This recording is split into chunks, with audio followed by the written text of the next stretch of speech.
డబ్బు ఎక్కడి నుండి తెచ్చిస్తాడు? నేను ఒకటే మాట అన్నా, వీరు ఎవరు గాని ఏం మాట్లాడినా కూడా బస్సుల నుండి కిందికి దొబ్బి నూకేస్తా. నేను వినకూడదు రేవంత్ రెడ్డిని, ఎవరు తిట్టినా నేను విని భరించలేని శక్తి నాకు. తప్పు. నాకు 77 ఏళ్ల వయసు. రేవంత్ రెడ్డి ఎంత గొప్పవాడో ఎంత మంచోడో మాకు తెలుసు, అందరికి తెలియదు, ఇప్పటి పిల్లలకు తెలియదు. అలాంటి వాడిని మన కొరకు, మన బాధల కొరకు కష్టపడి బీద వర్గం నుండి వచ్చి ముఖ్యమంత్రి అయితే తిట్టకూడదు కదమ్మా. ఎక్కడ బాధపడుతున్నాడో, ఎక్కడ ఇచ్చిన లేకుండా బాధ లేదు. ఆయన ఉండాలి మంచిగా. నేను ఆయన మంచిగా ముఖ్యమంత్రి అయినందుకు దేవుని మొక్కు, నా రేవంత్ రెడ్డి ముఖ్యమంత్రి కావాలి అని నేను ఇదే మొక్కినా. నా రేవంత్ రెడ్డి ముఖ్యమంత్రి అయినా సంతోషం. జెండలన్నీ ఒక్కటిగా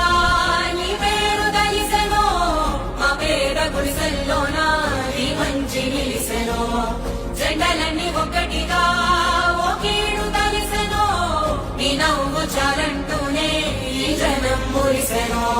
నువ్వు చేసిన సాయం ఊరూర నిలిచెనో, నువ్వు చేసిన సాయం ఊరూర నిలిచెనో.